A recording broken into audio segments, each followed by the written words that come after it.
Bem-vindos ao Da Capa à Contra Capa. Daqui a 2 meses, depois das férias, a 22 de setembro, os madeirenses vão a votos e elegem os representantes para a Assembleia Legislativa Regional.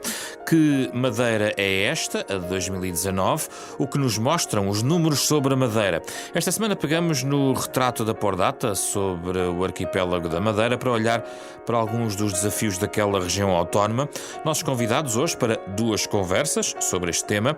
Jorge Veiga França, ele é o presidente da Câmara de Comércio e Indústria da Madeira, representando os empresários da região madeirense, e ainda Nuno Jardim Nunes, professor do Instituto Superior Técnico, antigo vice-reitor da Universidade da Madeira e diretor nacional da parceria entre Portugal e a Universidade de Carnegie Mellon nos Estados Unidos, numa conversa no Da Capa Contra Capa, parceria da Renascença com a Fundação Francisco Manuel dos Santos.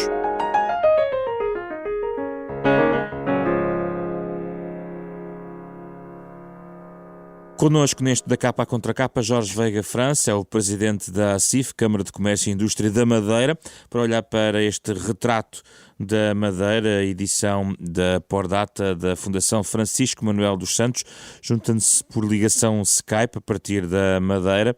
Muito bom dia, obrigado pela sua disponibilidade.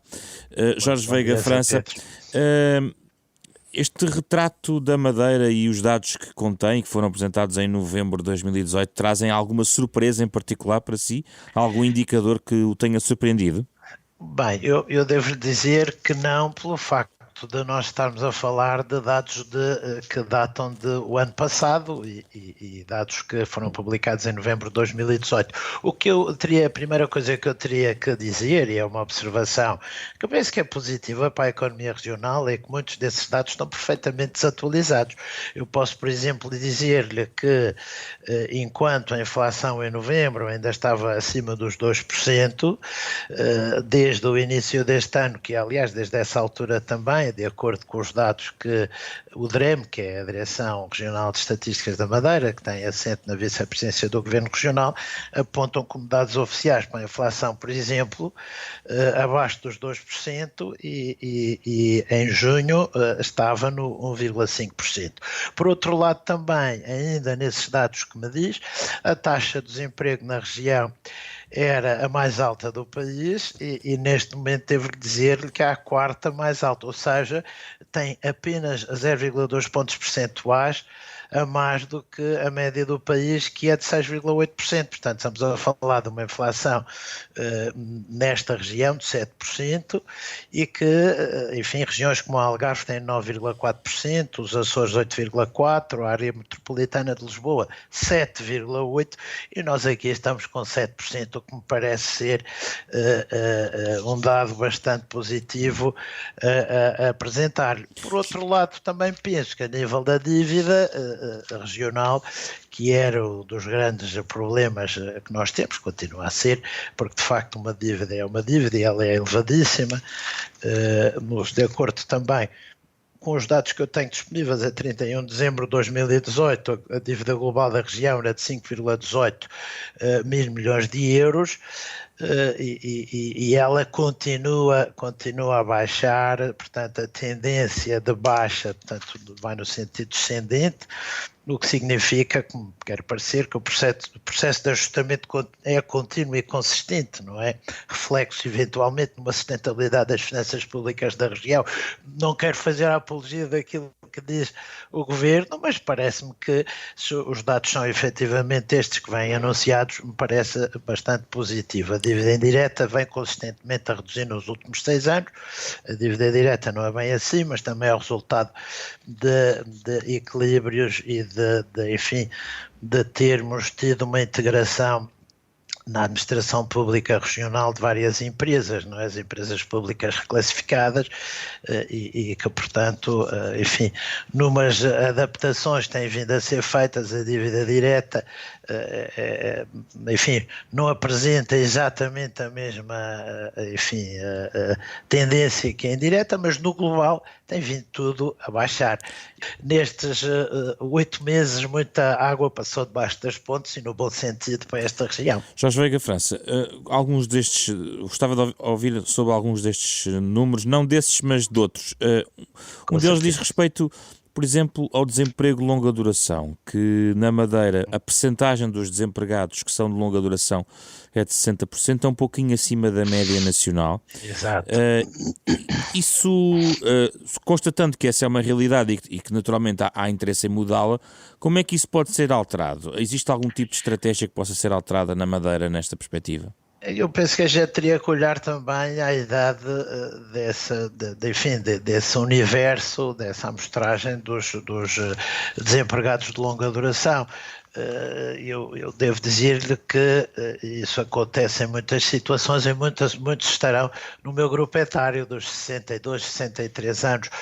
Há também, como existe no todo nacional, um problema da taxa de desemprego dos jovens, não é? E aí é preciso, de facto, que se desenvolvam novas oportunidades, até para que se consiga também, eventualmente, manter esses jovens na região. Nós precisamos de manter a juventude e, infelizmente, até as taxas de natalidade e a rácio entre nascimentos e falecimentos, como no todo o país, se calhar um pouco mais acentuado aqui, mas andará na média do país, é algo que nos deve preocupar a todos. Mas eu penso que por aí há, inclusive na política que tem vindo a ser desenvolvida pela Câmara de Comércio e Indústria da Madeira, que eu presido, no sentido, e já é um fenómeno que já vinha de trás também, no sentido de desenvolver, digamos, as atividades tecnológicas, a inovação, a reconversão da formação, enfim, há um investimento bastante grande que tem que ser feito na formação ou na reconversão.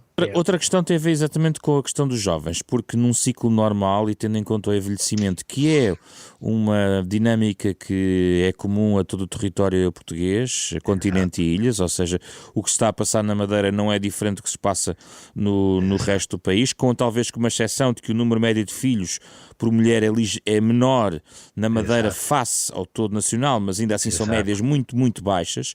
A questão que se coloca é o que é preciso fazer para estabilizar famílias e famílias jovens na Madeira? Vou-lhe dizer algo, desculpe voltar a insistir, porque a política da minha direção é insistir muito no desenvolvimento das novas tecnologias e fazer deste arquipélago e desta ilha um cluster tecnológico, portanto, que atraia estas. E eu penso que isso é muito possível com a fiscalidade que existe no âmbito do Centro Internacional de Negócios e também desenvolvida na política regional no sentido de ter reduzido para 13% o IRC das pequenas e médias empresas, que comecem até aos 15 mil euros de volume de negócios e por diante. A formação deve-se fazer e penso eu que se ela já tem vindo a ser feita e tem havido uma prioridade na Universidade da Madeira, por exemplo, também com relação a essa área, eu penso que as novas tecnologias, a informática e tudo isso também carece de um nível de formação e de escolas de formação que também se vão vindo a desenvolver. Naturalmente isso tem havido uma potência crescente a querer desenvolver esse tipo de escolas, onde não seja só o nível universitário que seja tido em atenção. Se nós conseguirmos com estas atividades e o desenvolvimento de outras também, no campo do turismo, que é uma área por excelência que se tem vindo a desenvolver naturalmente há muitos anos, esta parte na nossa região, onde se pode também fazer algo também por essa juventude aí, talvez com enfim, uma remodelação naquilo que será, digamos, a formação hoteleira, enfim, adaptá-la às novas realidades em diversos aspectos, bem que noutros já isso acontece, enfim. Estamos em vésperas de eleições, sim, como sabe, claro. E isso, ano de eleições, há um aspecto que, como representante dos empresários a nível regional, eu devo dizer que normalmente são anos desastrosos para os empresários, sobretudo quando, ao longo do ano, nos arrastarão 3 três atos eleitorais, não é? Houve já um primeiro para as instâncias europeias, haverá o segundo nas eleições regionais a 22 de setembro, como já promulgou a lei o Presidente da República há poucos dias, e pouco tempo depois, 15 dias depois, as eleições nacionais, não é? Mais alguns tópicos.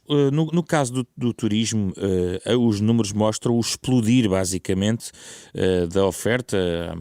Neste momento representa 20% da oferta do país, na questão dos alojamentos turísticos, um disparo muito significativo no espaço de 10 anos, que é o espaço que está no retrato bem vincado.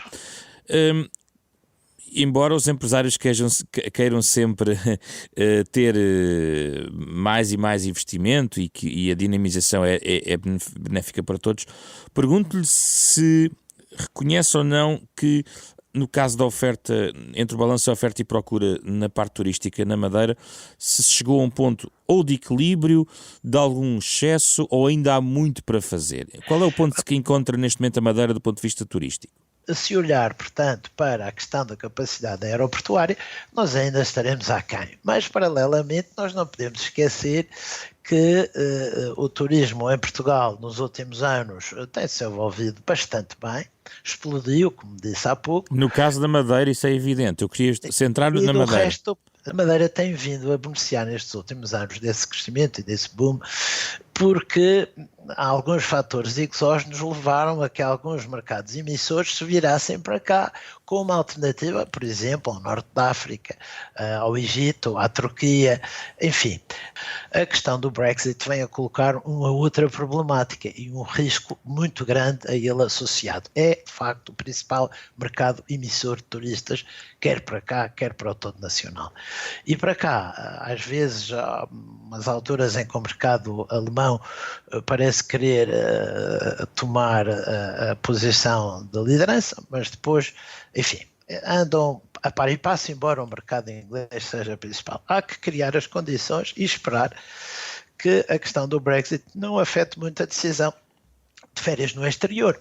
Existem dados estatísticos bem claros para o alojamento local, já conhece a oferta, mas efetivamente pode desconhecer-se em grande parte qual efetivamente tem sido a procura real, e será seguramente superior àquela que nós pensamos. Ora, o que eu quero dizer é que nós, como Câmara de Comércio e Indústria, como Associação Comercial e Industrial e representativa que é do empresariado, defende a livre iniciativa, sem dúvida nenhuma, o funcionamento das regras de mercado. Agora, temos que estar sempre atentos porque algumas, digamos, desvios ou menor, uma disfunção, digamos assim, desses mesmos instrumentos e dessas regras de mercado poderão criar problemas no futuro. Existe uma destruição na Madeira em relação ao papel do Funchal, ou seja,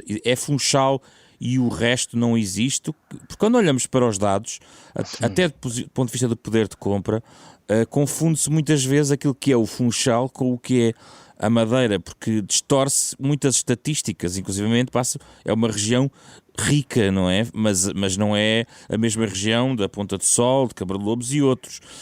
Existem duas Madeiras? Não, eu penso que não. Eu acho que tem havido efetivamente uma concentração da atividade turística, sobretudo na área do Funchal, por diversas razões, mas penso que tem sido um fenómeno natural. Agora, eu devo sublinhar-lhe que cada vez mais se têm desenvolvido novas unidades hoteleiras fora do Funchal. Eu acho que não existe essa realidade do Funchal e o resto. As coisas têm que se desenvolver naturalmente, e eu penso que o próprio mercado se tem desenvolvido bem, e tem um fenómeno que é a própria habitação, o custo de vida e tudo mais no Funchal será se calhar superior, não é?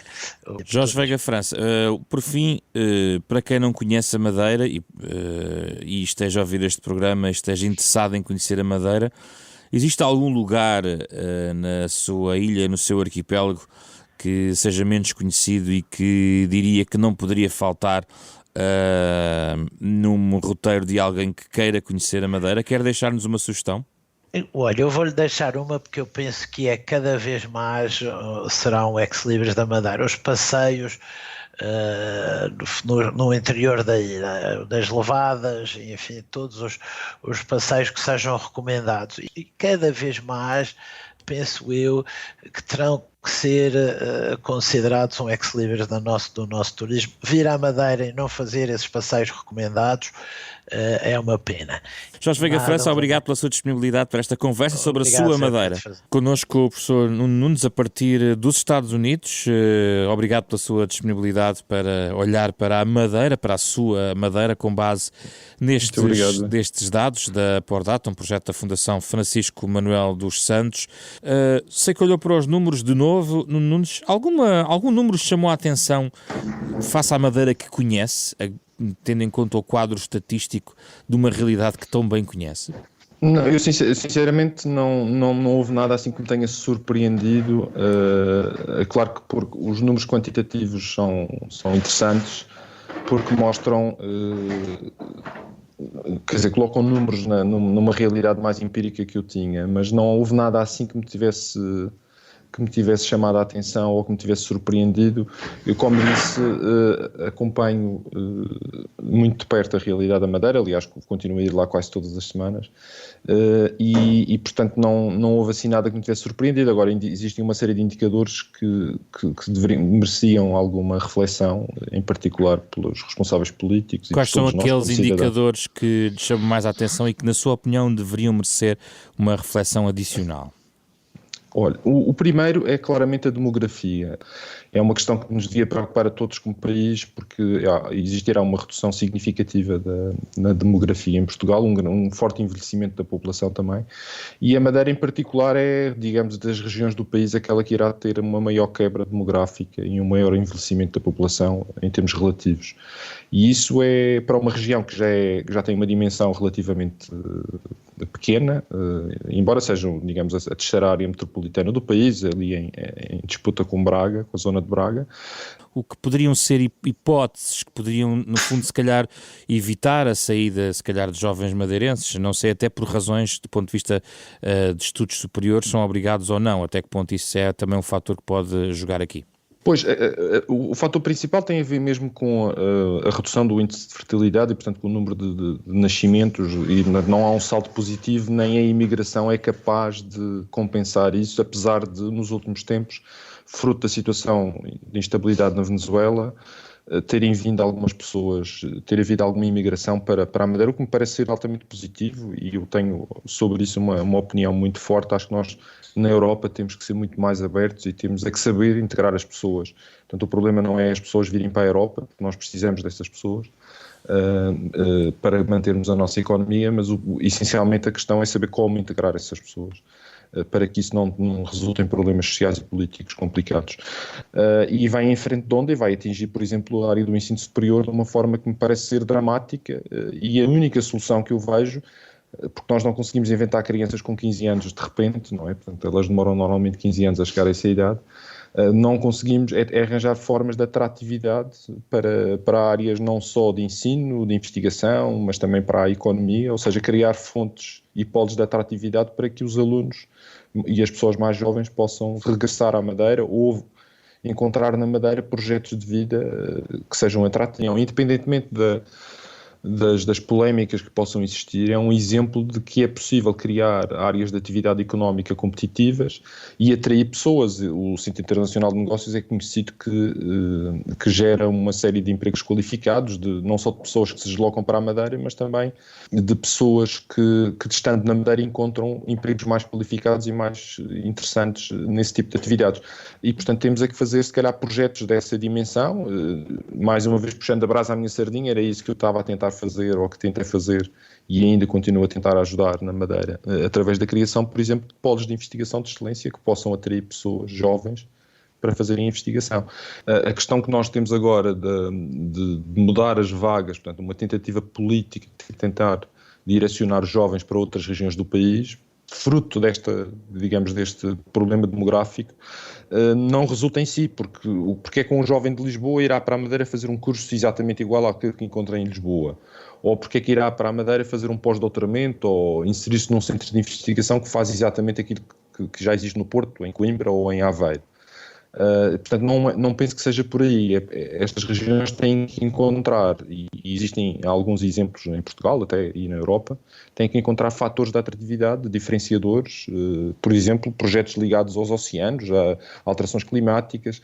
Há muitos problemas de investigação e que são problemas sociais relevantes, em que a Madeira e os Açores, estas regiões insulares periféricas, têm condições únicas para poderem se posicionar, mas isso implica também algum investimento e o reconhecimento que é preciso que isso seja feito. Não é? Existe capacidade de reter essa capacidade de conhecimento na Madeira e a pessoa instalar-se na Madeira e constituir, no fundo, um núcleo familiar que permita contribuir para que o panorama se altere de 1,15 filhos por mulher na Madeira face a 1,40 em Portugal, que já são números muito baixos. Exato, são números muito baixos, é isso que eu acabo de tocar no ponto essencial. Portanto, isto é um problema nacional e é um problema que depois na Madeira é particularmente mais grave. Felizmente, hoje em dia nós temos, se calhar as pessoas não têm consciência disso, eu acompanho por causa desta parceria com a Carnegie Mellon, mas em Portugal existem 4 ou 5 unicórnios, empresas tecnológicas com valorizações superiores a 1 bilhão, e na Europa há 40. E, portanto, isto é um número muito significativo e que está a criar, em particular em Lisboa, um polo de atratividade de uma nova geração de jovens que procuram desafios interessantes e que têm uma grande mobilidade europeia e mesmo fora do espaço europeu. E isso é aí que eu penso que regiões como a Madeira se têm que posicionar. Não é nada fácil. A Madeira eventualmente só terá uma vantagem, que é o facto de ter realmente uma qualidade de vida e um clima e uma paisagem e uma diversidade num espaço relativamente pequeno, mas não é fácil e acho que não acontece se não houver um forte investimento por parte das autoridades. E repara, o seu próprio exemplo é alguém que, apesar de tudo, vai à Madeira, mas não consegue estabelecer-se totalmente na Madeira, certo? Pois, porque as oportunidades são difíceis de conseguir, quer dizer, eu cheguei a um ponto da minha carreira em que tive que ponderar muito seriamente o que deveria de fazer, mas não deixo de estar emocionalmente e ter família na Madeira e de querer continuar a contribuir para a minha ilha, para o sítio de onde eu venho, mas há muitas outras pessoas, e acho que o fundamental é criarmos aqui um sistema em que as pessoas possam passar, provavelmente não o tempo todo, mas acima de tudo, o que eu acho que, usando o exemplo da Madeira, mas também projetando se calhar para a realidade nacional, o que eu verifico na minha área das tecnologias atualmente é que é uma nova geração de empresários, de empreendedores, que está a criar estas novas oportunidades. A ideia de que nós podemos olhar para o tecido empresarial da Madeira, que são essencialmente serviços e liderado por pessoas que não têm grandes qualificações, e isto não é uma crítica, é apenas uma constatação de um facto, e esperar que sejam essas pessoas a criar as tais oportunidades na minha opinião, é uma falácia. Portanto, o que tem que acontecer é que temos que atrair jovens com novas ideias, com novas capacidades, para criarem novas oportunidades na Madeira.